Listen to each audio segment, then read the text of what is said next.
In the discussions about the recent protests, race continues to be brought up, confusing the very issues at hand. Are we talking about police brutality or racial tension such as racial profiling? Every time I turn on the television, it is usually a black person representing the side that thinks a police officer surpassing the law to brutalize a civilian, innocent or even not, is a problem that needs to be fixed. And then another person, usually white, would then argue a side that says, well, what are they doing to attract the attention to begin with? Literally, everyone I know that thinks police brutality is not a big enough issue to warrant the outpour that has been occurring recently, white and black, has a certain opinion that those who encounter it should look at themselves, that they have a culture that causes police to be in their communities. So I have a couple of issues with that argument. And I'm taking the advice of a friend and using my own words so I can be abundantly clear. First things first. I do not think that police brutality is a race issue. I think that race is heavily involved because racial profiling is an underlying problem and it will never be fixed. Never, ever. You can't change what people think and they teach it to their children, while others are practically allergic to the conversation. And if you can't talk about the issue, nothing can be done about the issue. And racism will never go away because of this. But racism is not something I should have to accept or make easy for me to be a victim of it. No, I did not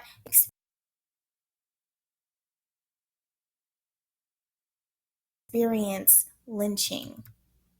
But I have experienced Abdul,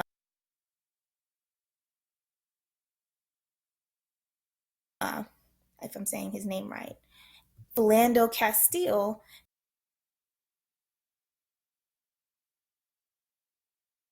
and Eric Garner, and much more.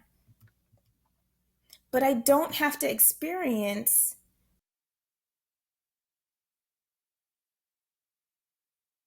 lynching to reasonably not want this country to revert back to where it could happen again. Considering the racism that is now racial profiling clearly still results in death, it is quite reasonable for people to be fearful and defensive. But what I find funny is that in this dialogue of police brutality is wrong with the response, well, what are you doing to attract the attention? It is the black community that gets accused of bringing race into it, when nothing about the statement, police brutality is wrong, is racial. Yet everything about saying communities with the culture of violence are attracting the cops is racial. Why? Because they are only talking about poor black communities.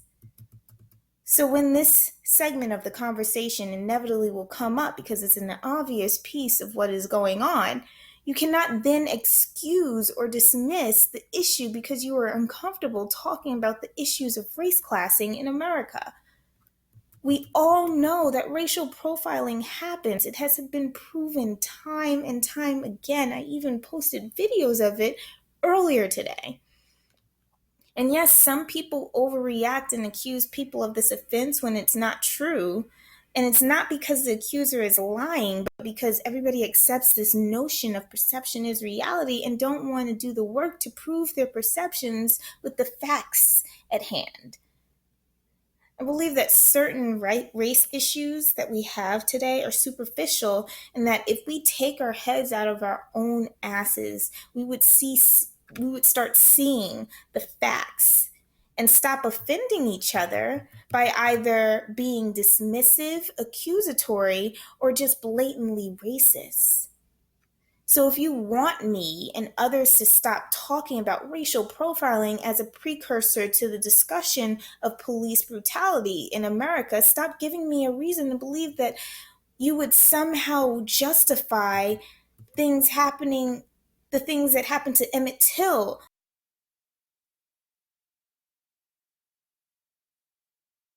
again and again with George Zimmerman and Trayvon Martin, and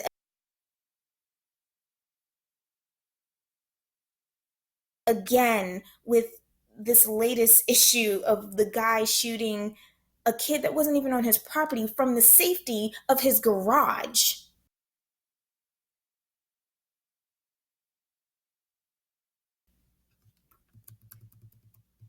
That being said, somebody being a criminal or sharing a neighborhood with a criminal or looking like a criminal does not excuse a police officer from doing his job, which is the protection of life and property through the enforcement of laws and ordinances.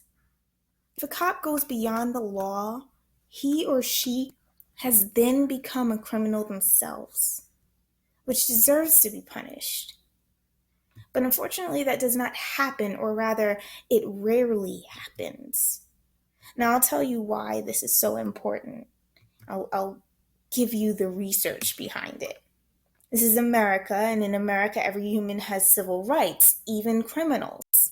You may not like it and think it that they don't deserve the freedoms that America has to offer, but 1895 Supreme Court decision, Coffin versus USA, declared you are presumed innocent until proven guilty. And under that law, if a cop fails to respect the civil liberties of a then innocent suspect, that possibly guilty individual then walks free from that crime. That is, if their lawyer is smart enough to take that route, and believe me, they are. We as a nation, in a dismissal of one crime, possibly cause the dismissal of even more heinous crimes.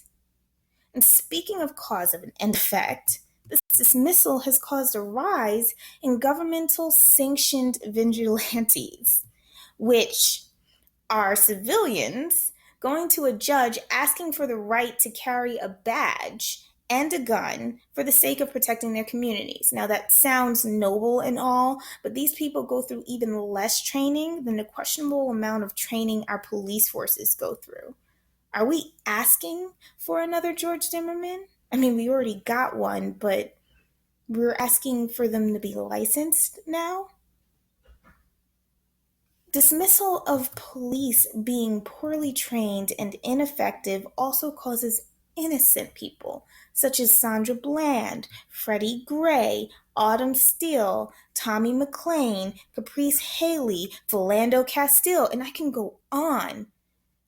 All those people and many more will be battered, violated, and abused, and even killed by the very people meant to protect them because there are Americans finding excuses to allow them to get away with it in the first place. Speaking of excuses, there are people who complain about who protesters may rally behind, such as Michael Brown, who, yes, stole from a store. But last time I checked, that crime only deserved jail time. This complaint is only done to try and discredit this very valid argument without applying the very criticism thrown on the Black community. Look at yourself. What did you do to get the response that you have? Instead of pointing fingers at the president for giving his honest opinion on the matter, or at Black Lives Matter because angry people supporting them say ignorant things, have you thought about why they chose Michael Brown? Do you remember who came before him? Because I remember Trayvon Martin, a boy forced into the decision of fight or flight, and that is going off of the testimony of his attacker. His trial was surrounded by a rally around the murderer, George Zimmerman, just because people felt uncomfortable with racial undertones and attacked the victim. It was murder. Yet Trayvon Martin, the victim, was portrayed as a hoodlum with an adult criminal record when none of it was applicable and a lot of it was false. Excuse me. Do you really expect people to trust and believe anything that is presumed about the next kid this happens to? What about Tamir Rice? That wasn't a vigilante, that was cops. Do you really expect people to trust and believe anything that is presumed about the next kid this happens to?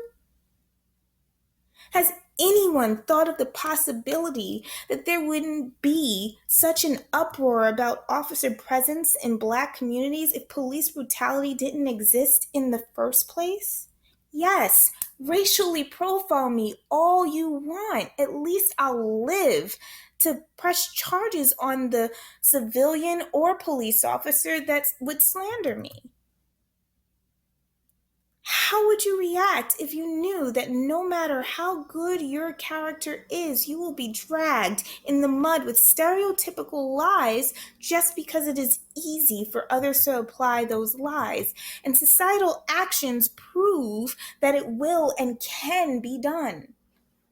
So, to all those who find my opinion over the top, unresearched, short sighted, or too emotional, consider this.